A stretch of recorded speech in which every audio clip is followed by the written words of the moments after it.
Geliefdes, baie welkom by ons erediens vanuit Exodus 21, vers 14 tot 36 met die tema hoe om nader aan God te voel en te kom.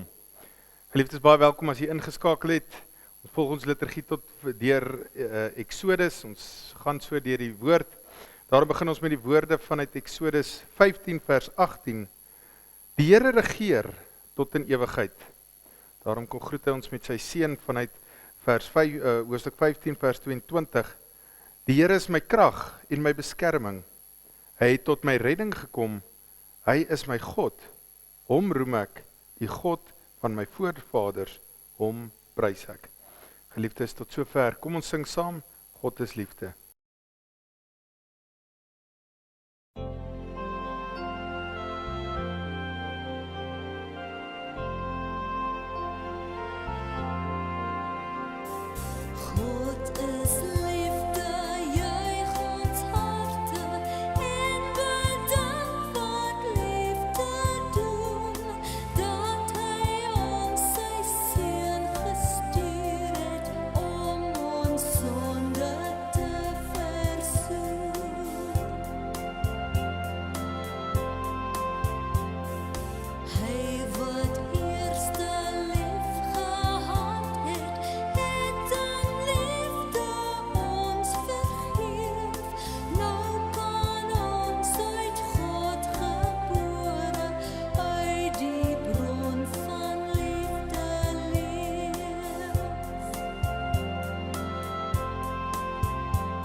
Geliefdes, ons wetgedeelte kom uit Exodus 20, ons is in die boek Exodus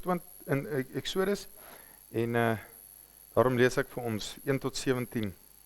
Toe het God al hierdie gebooie aangekondig, ek is die Here jou God wat jou uit Egipte, uit die plek van slawerny bevry het. Jy mag naas my geen ander gode hê nie. Jy mag nie vir jou 'n beeld of enige afbeelding maak van wat in die hemel daarbo, of op die aarde hieronder, of in die water onder die aarde is nie. Jy mag hulle nie vereer of dien nie, want ek, die Here jou God, hy is onverdeelde trou aan my.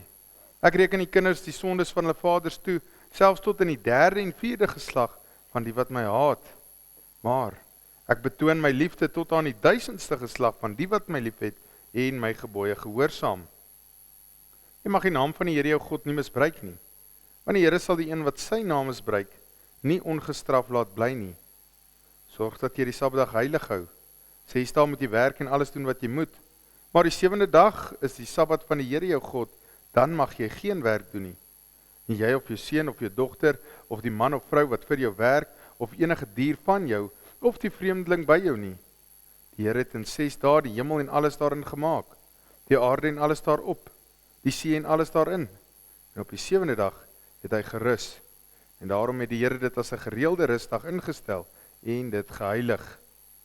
Eer jou vader en jou moeder, dan sal jy lank bly woon in die land wat die Here jou God aan jou gee. Jy mag nie moord pleeg nie, jy mag nie egbreek pleeg nie, jy mag nie steel nie, jy mag nie vals getuienis teen 'n ander gee nie, jy mag nie iemand anders se huis begeer nie, jy mag nie sy vrou begeer nie, ook nie sy slaaf of slavin, 'n bees of 'n donkie, of enigiets anders wat aan hom behoort nie. Geliefdes, tot sover die woord van die Here. Geliefdes, kom ons sing saam. Voel jy soms of die Here te ver is?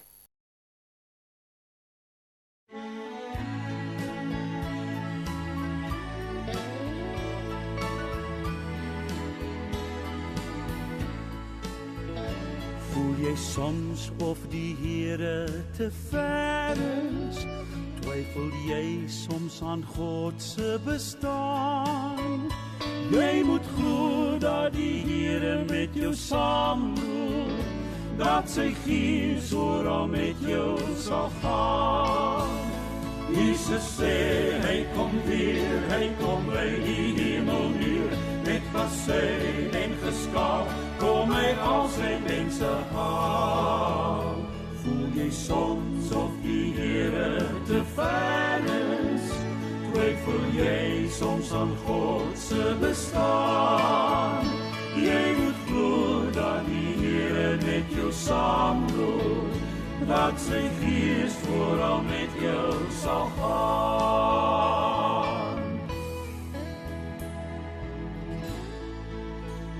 Deur sy woord weet ons Jesus gaan terugkeer na die wêreld met alles daarin. Wat gepreek is, sal Jesus kom heel maak. Deur sy woord weet ons alles maak sin. Hoor hoe sag waai die wind met die glimlach van 'n kind. Maak jou los van die kwaad, dis jou Skepper wat praat. Voel jy soms of die Here te ver is, twyfel jy soms aan God se bestaan. Jy moet glo dat die Here met jou saamloop, dat sy Gees oral met jou sal gaan.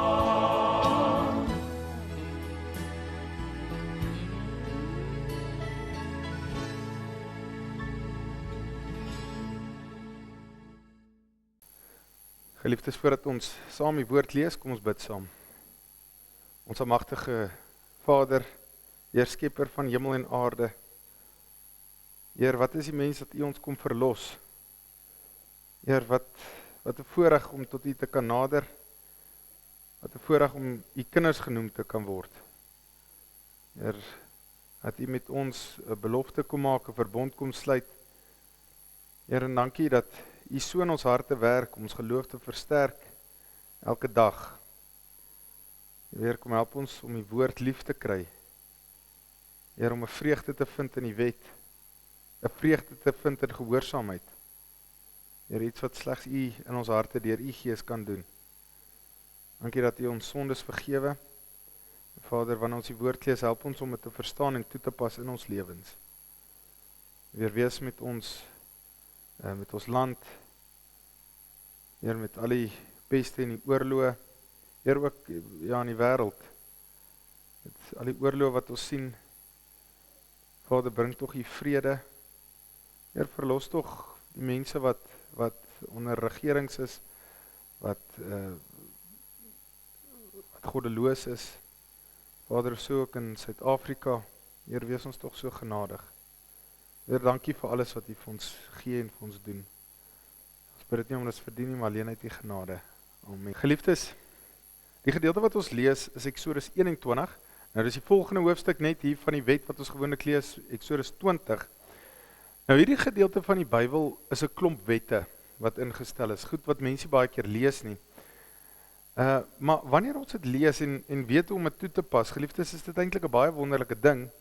Nou, ek gaan vir ons vandag net 'n paar voorbeelde van die wette lees, en dan gaan ons 'n bietjie in diepte net kyk wat dit vir ons, hoe dit van toepassing is op ons vandag. Ekskuus, want baie van die wette is baie keer, dan weet ons, soos vir slawe en sulke goed, dan wonder mens maar, wat moet ons nog met dit doen? En wanneer ons nou deur dit lees, dan gaan ons 'n bietjie daarna kyk.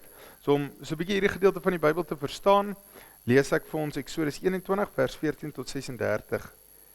Wie iemand doodslaan, moet doodgemaak word.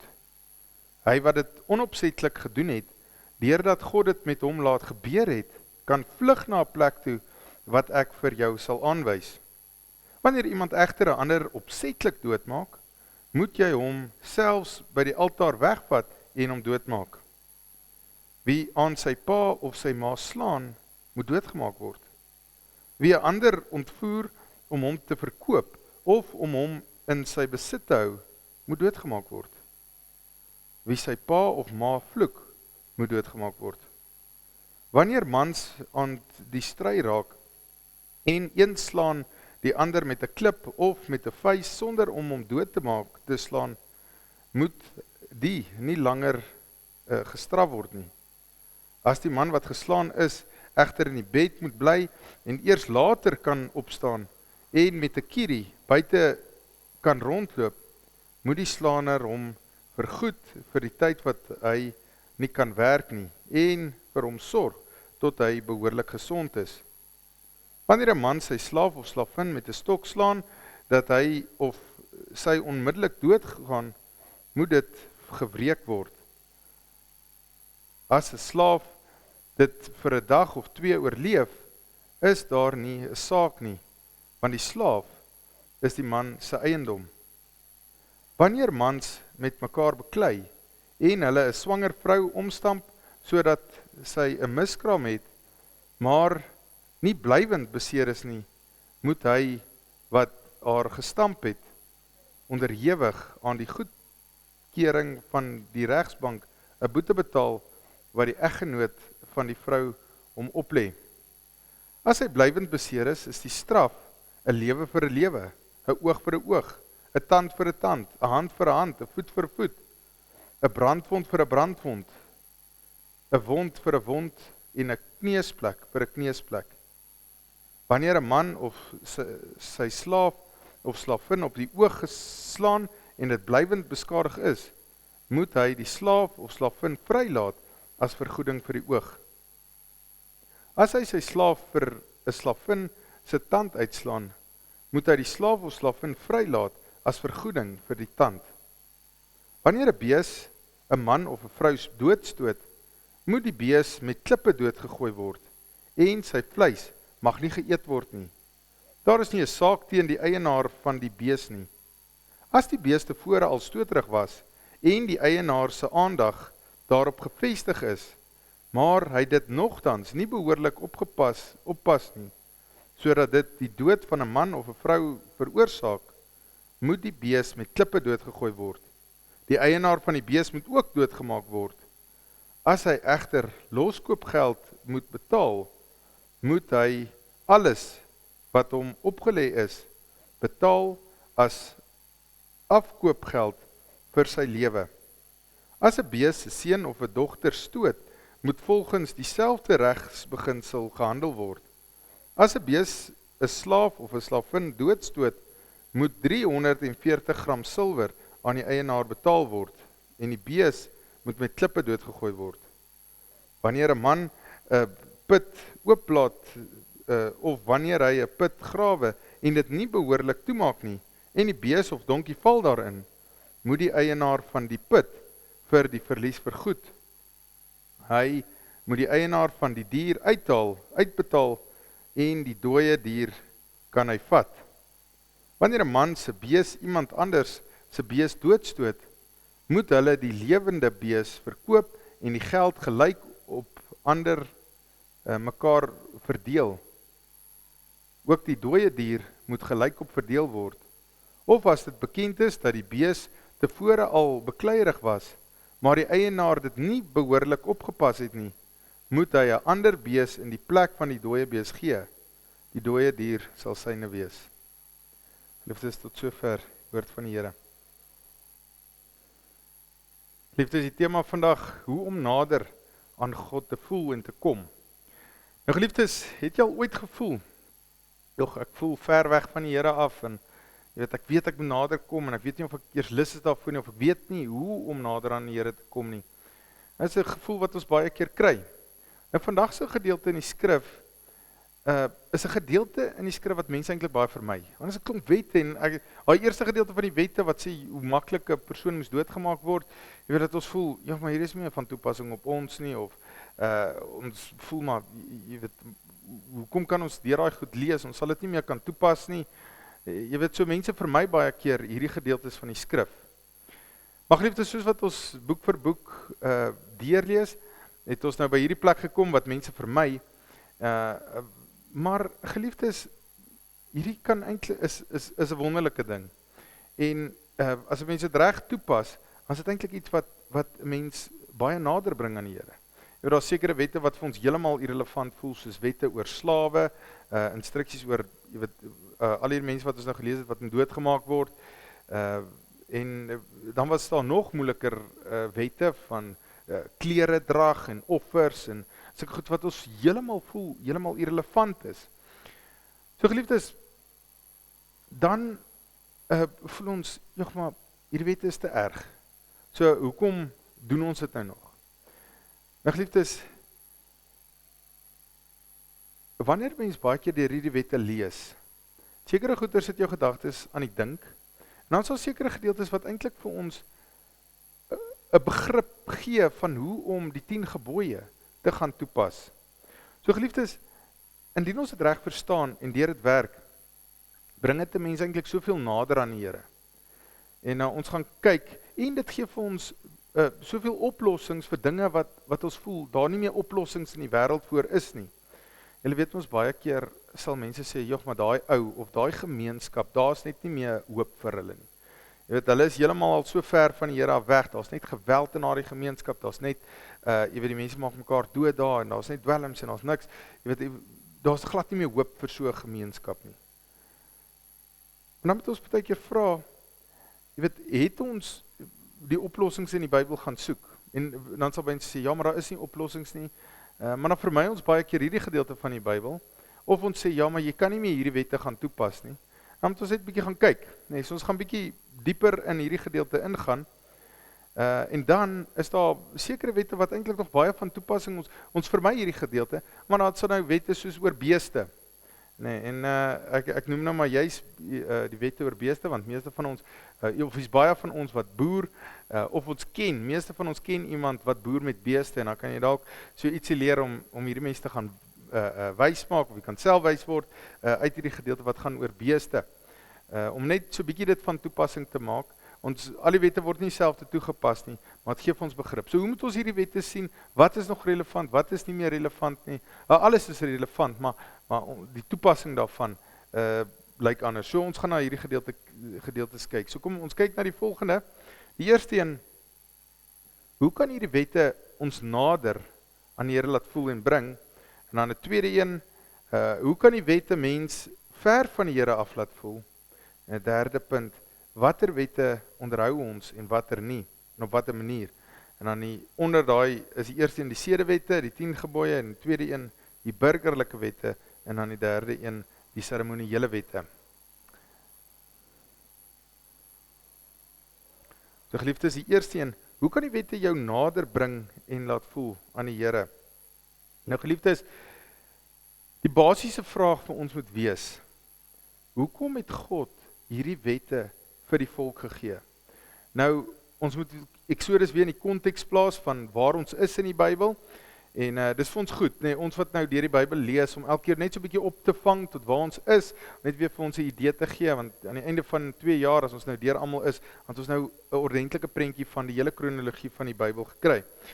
Nou, ons het nou onthou, Exodus het begin 430 jaar na die volk in Egipte aangekom het. En wat daar so gebeur het is, Moses het, ons sien hom op die toneel, hy het mos daar gekom, omdat die Jode het so baie geword, hulle was orals, en die Farao en die Egiptenaars het bang geraak vir hulle, en toe het hulle van hulle slawe gemaak, en toe dit nie werk, toe begin hulle babetjies in die vir die krokodille voer, en Moses sou een van hulle gewees het, maar Moses word wonderbaarlik gered, hy word groot in die paleis van die Egiptenaars, maar hy maak die Egiptenaar dood, en daarom vlug hy vir die Farao se woede, maar daarso waar hy nou gebly het by Jethro, by die priester, en wat later sy skoonpa geword het, daarso verskyn die Here aan hom in die brandende bos.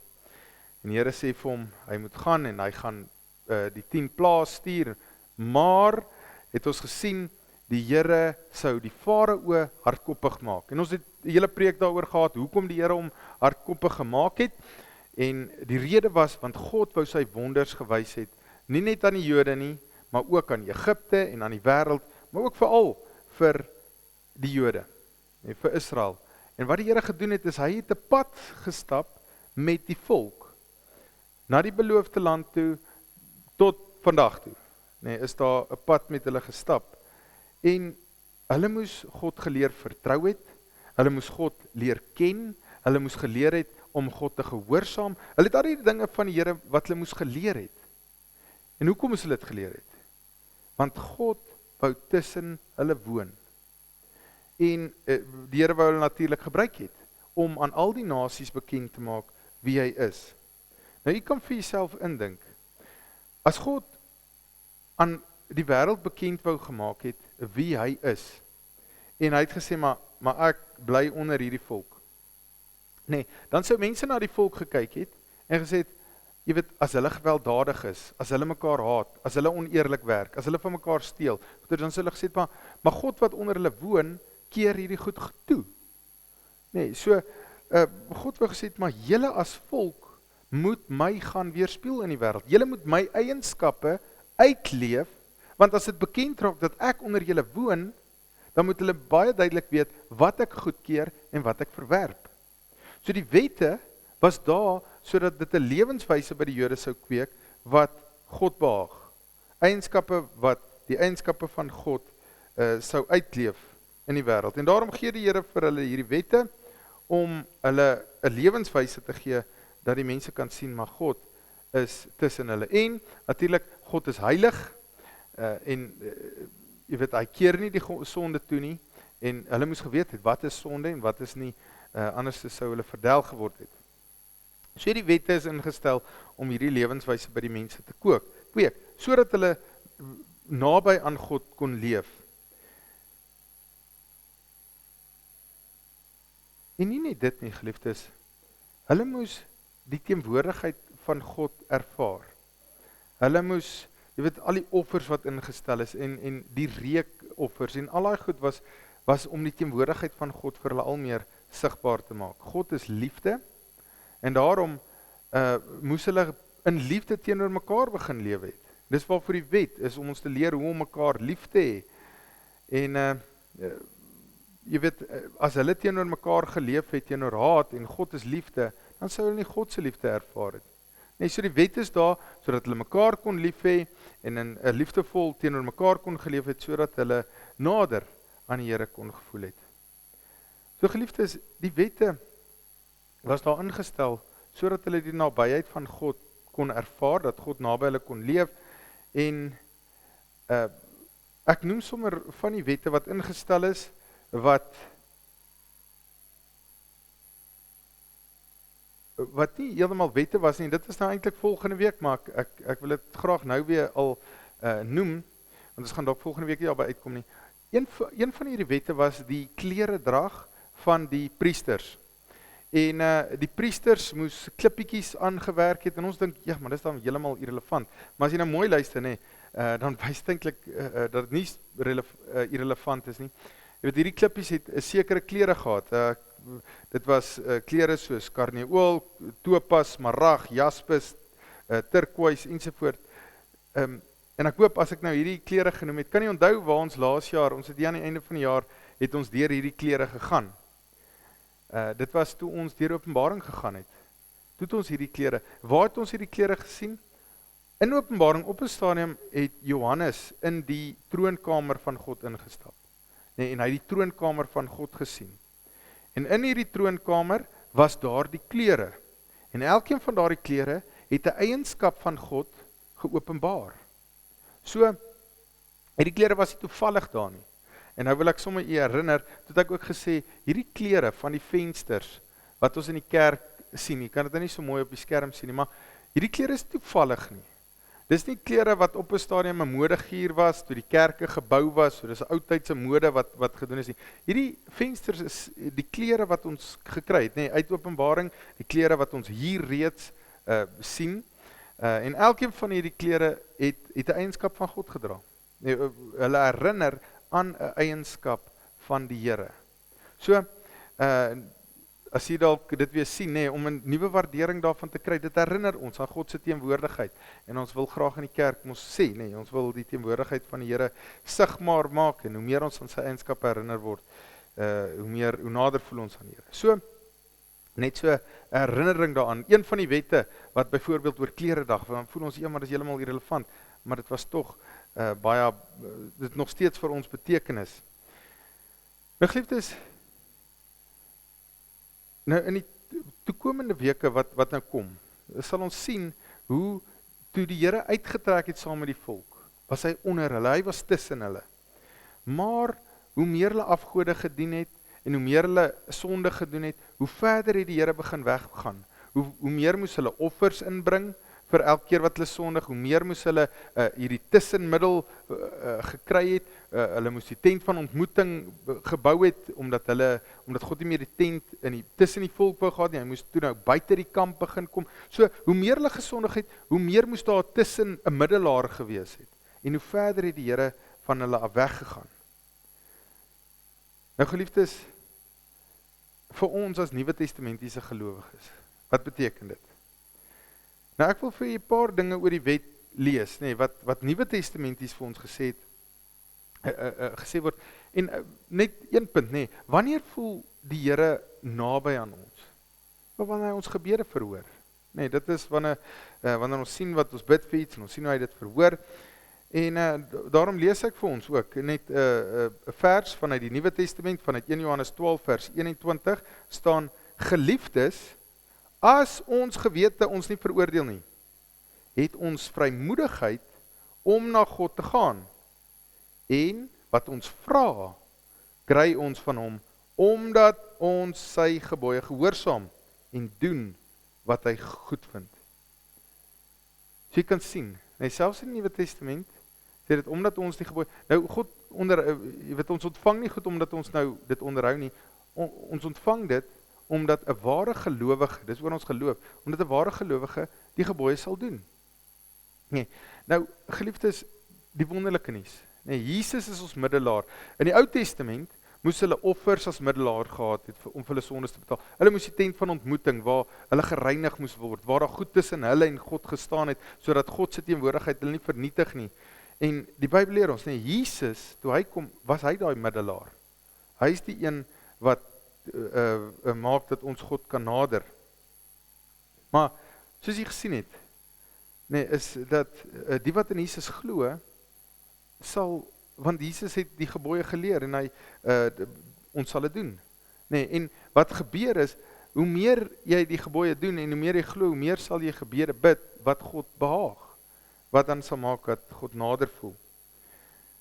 Nou ek lees ook vir ons nog 'n vers wat vir ons waaroor God sê, maar aan hierdie mense sal ek my bekend maak. En as God homself aan jou bekend maak, dis wanneer hy naby voel.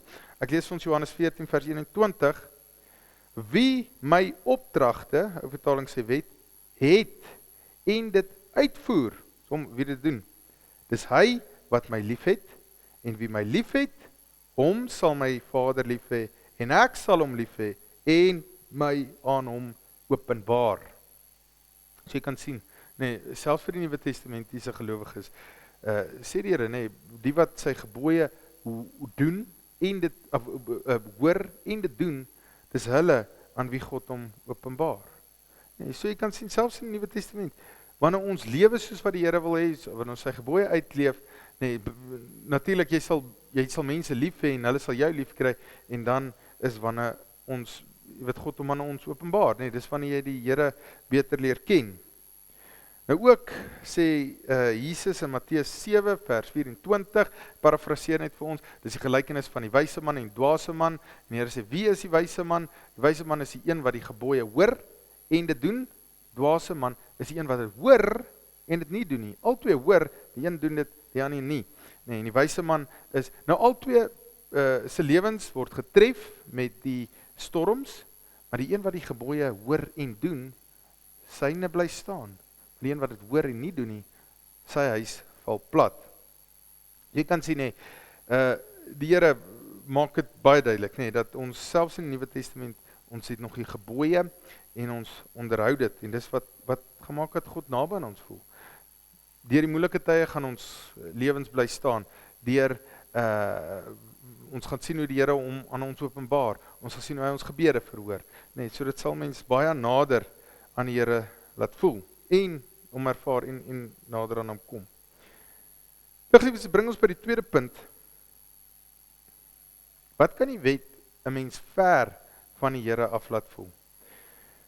Nou die wet, hoe die wet mens ver kan laat voel, is jy weet twee maniere. Nou die eerste manier is wanneer ek die gebooie ken. Nee, dan sal ek al hoe meer agterkom, maar ek het baie plekke wat ek het oortree. Nee, en dan sal ek baie keer skuldig voel. Ek sal God vermy. Ek sal nie waardig voel om naby aan God te kom nie. So het dit met die volk baie keer gaan. Nee, hulle het die wet baie geoortree. Maar soos wat het gegaan het, die Here dan nou elke keer gesê, ja, maar nou kom bring vir my 'n offer om hierdie reg te maak. En baie keer vir ons ook, nee, as ons nie na Christus toe gaan wat die middelaar is nie, nee, gaan ons skuldig voel, ons gaan weg van die Here af, vlug, en ons gaan ver van hom af voel, ons gaan nie waardig voel nie. En geliefdes, daarom vir ons, nee, om na Christus toe te gaan, te sê, Here, ek is afhanklik van U, Jesus, ek kort U vergifnis, ek kort U leiding om te leer hoe om te leef volgens U gebooie, wil my sondes teenoor U bely. Nee, alle goed is belangrik. Maar dit kan jou ver van die Here af voel as jy nie na Christus toe gaan met hierdie ding nie en net wegbly van God af.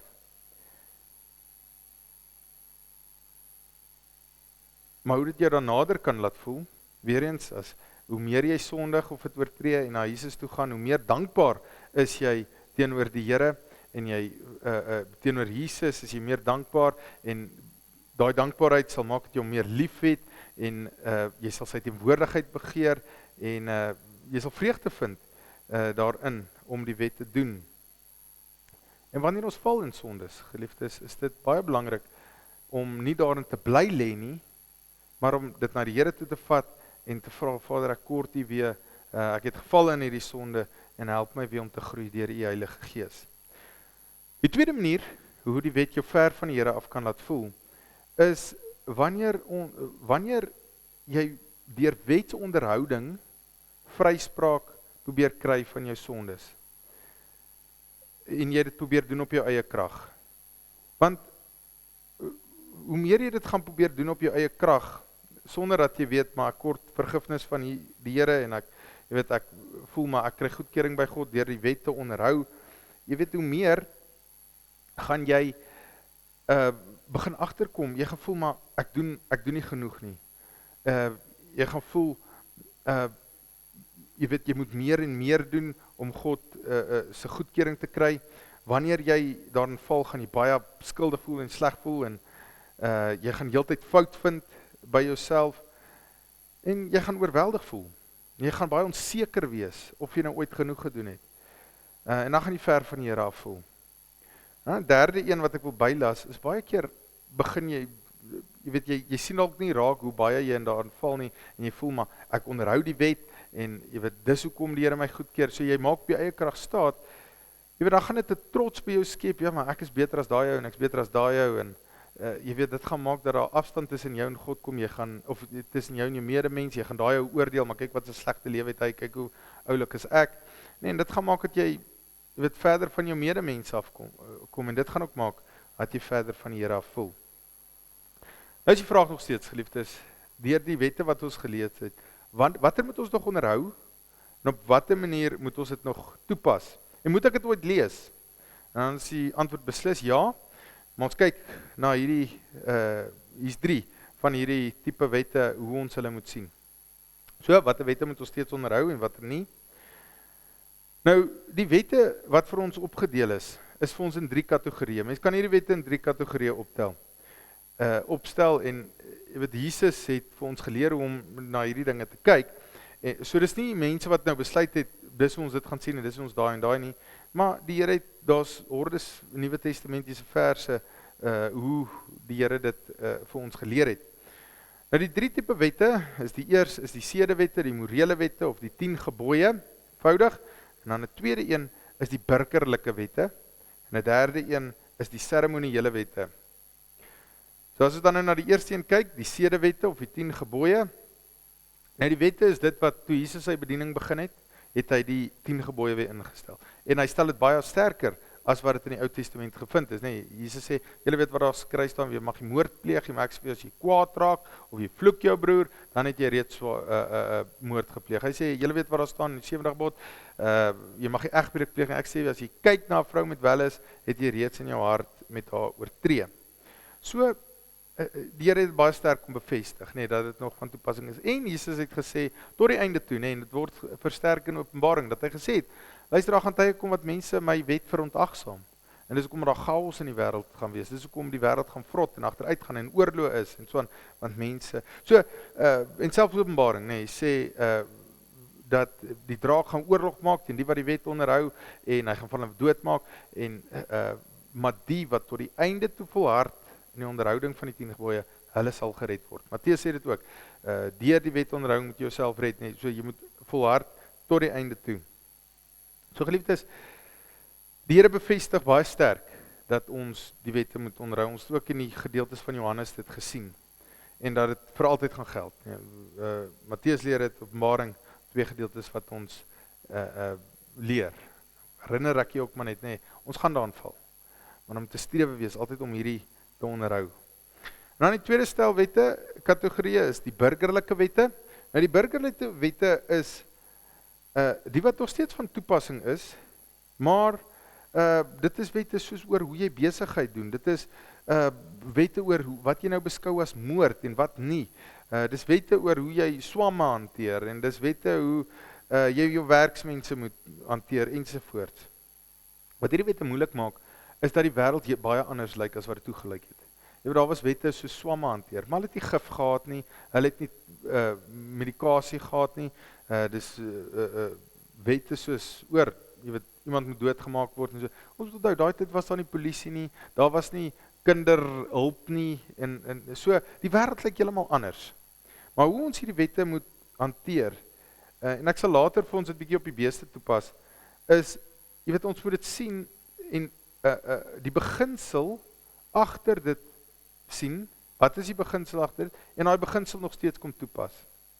Ek sal ons nou by die beeste dit gaan toepas, nee, oor wat daar so is. Na geliefdes is daar die derde stel kategorieë, en dit is die seremoniële wette. Dit was wette oor die offers, dit was wette oor eetgewoontes, dit was wette oor reiniging, oor feeste, en oor tempeldiens, al daai tipe dinge. Nou, ons moet onthou, hierdie mense het nie Christus geken. Hulle het nie geweet Christus gaan kom, die dood oorwin, en ons sal deur hom, dat hy die middelaar sou wees, en so, hulle het nie hierdie dinge geweet nie. Maar daar moes iets gewees het wat hulle vooruit gewys het. Die Bybel beskryf elke keer hierdie dinge as 'n skadubeeld van dit wat sou kom. So die offers was net 'n skadubeeld van Christus se bloed wat sou betaal het vir ons sondes. En die ding van 'n skadubeeld, weer eens, nee, is as die son op my skyn en hy wys my skaduwee, dan jy kan die skaduwee kan min of meer die vorm van die persoon sien, maar daar's baie gebrek aan daai skadubeeld. Nee, jy kan nie ou se persoonlikheid of sy driedimensioneel, jy weet, daar's 'n groot tekort. En so was hierdie wette 'n groot tekort aan die werklike beeld wat Christus was. So, hierdie wette het vooruitgewys na Christus toe, en toe Christus gekom het, het hy dit vervul. Nou, hoe moet ons dit nou nog steeds sien? Daar is baie dinge daarvan wat ons nog af moet lei, nee, offers moes jou beste gewees het, dit moes nie afskeep gewees het nie, en daai diep goed. Maar Jesus, onder andere as het kom by eetgewoontes, dan het hy op 'n stadium dan vra hulle om oor hande was, die fariseërs, en sê, ja, maar jy weet dan, so 'n hele gedeelte wat verduidelik, dis nie wat by jou inkom wat jou onrein maak nie, maar dit wat by jou uitkom, soos haat en woede en daai goed, dis wat jou onrein maak. En dan staan daar, hiermee het Christus alles wat ons eet rein verklaar. En daar is die eetgewoontes rein verklaar. Kolossense byvoorbeeld sal gaan oor feeste en dan oor Sabbatdae. En dan daai gedeelte sê dat hierdie dinge was net 'n afbeelding van die ware beeld Christus wat sou kom. Nee, so daarso is gedeeltes vir daai ding. As dit kom by besnydenis. Paulus sê, jy weet, die besnydenis beteken niks of Christus beteken vir jou niks as jy jou laat besny nie. En daarmee sê hy, ja, ek hoop julle ontman julle self soms. Met ander woorde, hy beteken, hy het amper 'n slegte ding daarvan gesê, van die besnydenis.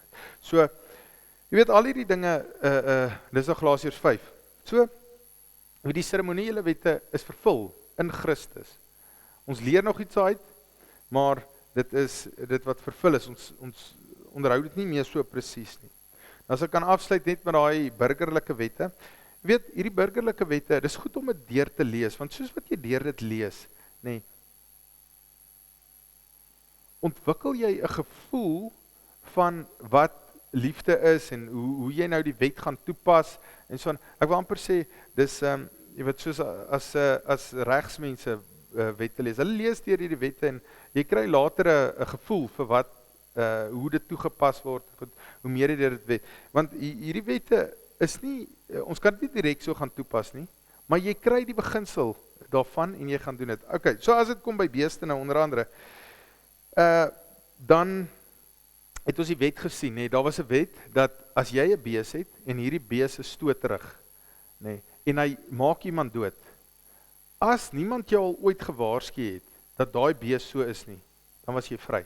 Die bees moet nog steeds doodgemaak word, nee, want dis hoe ek my naaste liefhet, ek maak dit wat vir hulle gevaar is, vat ek weg, maar ek het nie geweet daarvan nie. So dit was 'n ongeluk.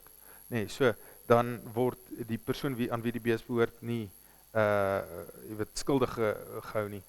Maar as iemand my gewaarsku het van daai bees en gesê het, luister, daai bees is stoterig, hy's gevaarlik en dit gebeur dat iemand doodgemaak word van daai deur daai bees, dan was ek skuldig. Want ek het geweet hy kon mense doodmaak en ek het niks daaraan gedoen nie. Nee, so dis my skuld dat daai dood is en dan sit dit dood vir 'n dood, nee, 'n lewe vir lewe en dan moes daardie persoon doodgemaak word daarvoor. Ons moet weet, daai wêreld was baie meer gevaarlik as vandag, so dit was baie ernstig die beginsel daarvan.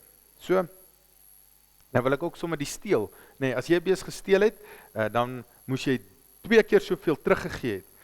En dan sê ons ook maar hoekom, want jy weet, as hy nou een steel, gee net dieselfde hoeveelheid terug. Maar jy kan vir jouself dink, dan gaan almal in 'n geval steel. Want dan steel ek 'n bees, en as ek gevang word, dan moet ek net dieselfde bees teruggee, so ek verloor eintlik niks nie. En as ek wegkom met daai diefstal, dan jy weet, het ek gewen. So daar's eintlik nie vir my 'n verlore aan nie. Dis hoekom jy dubbel soveel moes terugbetaal het vir dit, so, om dit te vermy. Nee, so jy kom agter, nee, soos wat jy deur dit lees, dan begin jy gevoel kry vir daai beginsel. As ons nou weer by die bees kyk van, jy weet, as jy gewaarsku is daarvan, is dit jou skuld. As jy nie gewaarsku is daarvan nie, dan is dit nie jou skuld nie. Dit is nou, byvoorbeeld, daar's dinge in ons lewe wat dodelik gevaarlik is. 'n Kar kan dodelik gevaarlik wees, nee, en as jy gewaarsku is oor dat daar iets fout is met jou kar, wat die dood kan beteken van iemand anders, nee, as jy gewaarsku is, dan sal hier hof ook, nee, jou skuldig bevind, nee, want jy het geweet daarvan. Maar as jy nou nie geweet het van daai gevaar nie, dan is dit 'n ongeluk. Nee, so, jy weet, op so 'n manier, daar's 'n beginsel by daai beeste ding wat ons daar gevind het, en dan kom pas ons dit toe op ons wêreld vandag. En so begin jy gevoel, want daar's 'n beginsel, jy kom pas dit toe op vandag. Nou, ek wil ook net afsluit met jy weet, dit wat ek aan die begin genoem het. Jy weet, ons voel daar partykeer, ja, maar jy weet, daai gemeenskap, dis onmoontlik om hulle reg te kry, en jy weet, en partykeer voel ons oor Suid-Afrika. Jy weet, dis onmoontlik dat Suid-Afrika gaan regkom en jy weet, dat die misdaad gaan afneem en dat die land, maar partykeer moet ons sê, maar het ons ooit gaan kyk na wat die wette, wat die Bybel ons en het ons dit gaan probeer toepas, en want van daai goed het ons sê, ons het dit gelees en gesê, ja, maar dit is heeltemal te erg. En nou wil ek sommer noem, nee, en dit gee my so 'n bietjie iets om oor te dink, dat selfs Gayton McKenzie op 'n stadium gesê het, luister, ons moet die doodstraf terugbring. Nee, die doodstraf was iets wat sê, ja, maar is te erg, nee, om die doodstraf te doen. En jy weet, hy is die regte om dit te gesê het, want jy weet, hy as daar enigiemand is wat gesê het, ja, maar ek was voorheen benadeel en dis 'n apartheidswet, so jy weet, jy weet, ons moet dit nie meer doen nie, Nee, dan sit hy, so hy sou alle rede gehad het om daai wet te vermy. Maar selfs hy het gesê, luister, ons moet die doodstraf terugbring. Want hy kan sien, daar's mense wat sommer net doodmaak. Nee, en die enigste oplossing daarvan voor is, as jy iemand doodmaak, en dit was opsetlik, praat nie van 'n per ongeluk sonde nie, nee, dit was opsetlik, het jy raai gedoen, dan moet jy doodgemaak word. Nee, so, jy weet, dis iets wat mense nou vandag heeltemal vermy, maar ons moet dalk gaan sê, maar moet ons dit nie weer begin doen nie? Nee. Jy weet, party plekke is vir party mense so onveilig om te weet, en jy weet, en ek praat nie eers net van die plaasmoord nie, ek praat van, daar's gebiede, nee, wat mense onveilig is, en jy weet wat ons voel, dit sal nooit regkom nie, dan moet ons baie keer gaan sê, ja, maar moet 'n ding soos die doodstraf nie terugkom nie. Nee. So geliefdes, hierdie was nou net 'n oorsig, en ons gaan nog by Levitikus en Deuteronomium ook deur dit gaan, maar, en dan sal ons dalk in daai gedeelte ook meer detail, maar geliefdes, mag die Here jou seën, deur te besef, die wet van God, jy weet, is wonderlike bepalings, en dis iets wat jou nader aan die Here kan laat voel, en kan bring, en mag julle verder geseën word, om 'n liefde vir die wet te ontwikkel, dat dit nie net iets is wat swaar op my is, en ek moet dit nou doen nie, maar dat daar liefde sal wees vir u daarvan, en die wysheid kan kry, om die belangrikheid te sien, wat die wet in die wêreld het, en ook in my persoonlike lewe, en 'n dankbaarheid teenoor Christus, omdat hy ons daarvoor vergewe, wanneer hy agterkom, hoe baie ek het oortree, 'n dankbaarheid vir Christus, dat hy ons daarvoor vergewe. Amen. Liefdes, kom ons bid saam. Ons almagtige Vader, liewe Heer, dankie, Heer, dat u na ons toe gekom het, Heer, ons leer deur die woord, Heer, en u seën ook, wat vir ons die wet gegee het, Heer Jesus, dankie dat u vir ons die wet kom herbevestig, maar Heer, dankie ook dat u ons kom vergewe, vir die kere wat ons soveel keer dit oortree. Heer, as ons dit moet optel, hoeveel keer ons u wet oortree het, Heer, is dit te veel. Daarom dank ons u vir die vergifnis. Maar Heer, gee vir ons die wysheid, om te weet hoe wonderlik het is om dit toe te pas in ons lewens. Gee vir ons die liefde vir u, die liefde wat ons vir u gesien het aan die kruis, vir ons, dat ons uit liefde dit sal doen.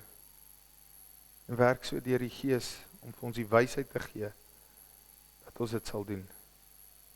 Heer, en help ons, Vader, om dit so uit te leef, dat ander mense dit sien, en sien hoe goed dit is. En Vader, laat die wêreld ook besef, Heer, dat sonder gehoorsaamheid aan u, sonder gehoorsaamheid aan die wet, daar eintlik nie lewe moontlik is nie, dat dit eintlik net oorgaan in chaos, en haat, en vernietiging. Heer, en daarom help ons om te volhard, in die toepassing van hierdie wet, en die woord. Help ons om het reg te verstaan, help ons dat ons dit nie iets is wat ons hoogmoedig sal maak nie, dat nie iets sal wees wat ons laat skuldig voel, en laat weghardloop van u nie, maar dit iets sal wees wat ons in die lig van u Gees sien, in die lig van wat Jesus vir ons gedoen het, wanneer ons dit oortree, na u toe sal bring, en vergifnis vra, en in dankbaarheid dit sal toepas in ons lewens. Liewe Heer, dankie vir die liefde, en die krag, en die genade. Bid dit nie dat verdien nie, maar alleen uit die genade. Amen. Liefdes, kom ons sluit af, met soek in God jou sterkte.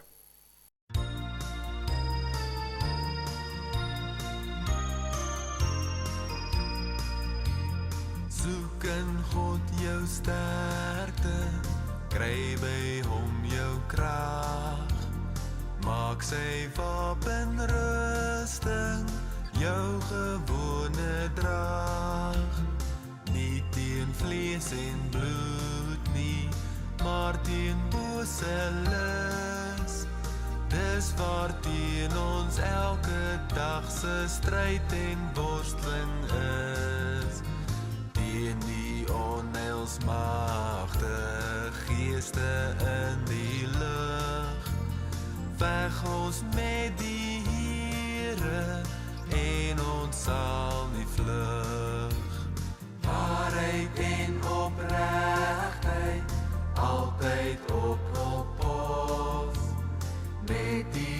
jy 'n boodskap dat die Heer verlos, met geloofsvertroue as 'n skild wat keer. Daarmee kan ons elke aanval van die bose weer. Helm van verlossing stewig op die kop. Veg ons met die Gees-swaard, dis die woord van God. Doen ons alles bidden, sal die Gees ons lei. Sal ons op en wakker en gewapen bly. Dan sal ons kan saam staan, saam kan bid en werk. So maak ons oorwinnings moontlik vir God saak en kerk. Bid en samewerking voluit as 'n span. Open die geheime van die Heer se plan.